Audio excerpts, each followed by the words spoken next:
of the tunnel. Paper stacks, yeah, I got them in the bundles.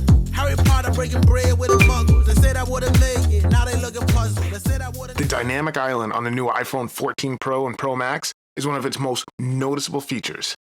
What does it do? Whenever you leave an app that actually supports the Dynamic Island, you'll see an animation where that app transforms itself into the island. The most common time people will see it is with music, with audiobooks, podcasts, anything using the Now Playing API. You'll see album art on one side and a color matching waveform for it on the opposite side.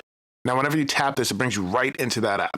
If you were to tap and hold, it'll bring up some quick Now Playing controls to skip, rewind, or scrub through, all without actually leaving the app that you're in, which makes it great for multitasking.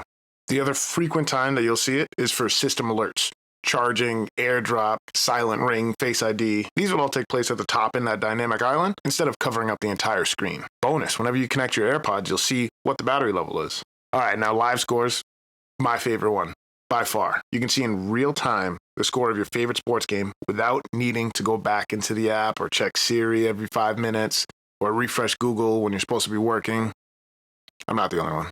As long as you're on iOS 16.1 or later, you have access to live activities. It's not just limited to sports, it's just Live Scores is one of the first apps that actually uses this. So it's easy to keep track of the score. And if the game's not on and it's something that you wanted to see, if you tap and hold, it'll show you what time the game is scheduled. Now, other apps that will use it at some point down the road, Uber, for example, to see how far away your car is, DoorDash, so you can see how far the delivery is. As developers have more time with this, more apps will be coming. So make sure you subscribe because I will make another video once there's more stuff out there.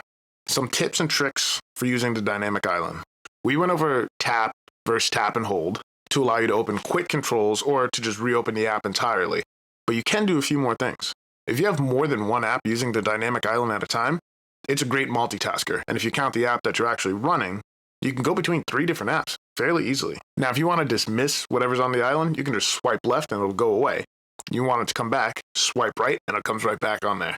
If you have reachability turned on, you can slide down on the home bar, and the Dynamic Island actually comes down so it's usable with one hand, as long as you're on iOS 16.1 or later. At the time of this video, the island is still fairly new. It's about a month old. More and more apps are being able to use it, and more app developers are learning how to utilize this software. Make sure you're subscribed if you like content like this. I think we're actually going to hit 1,000 by the end of the year. I'll be making follow-up videos, so as more stuff comes out, you'll see the updates for it.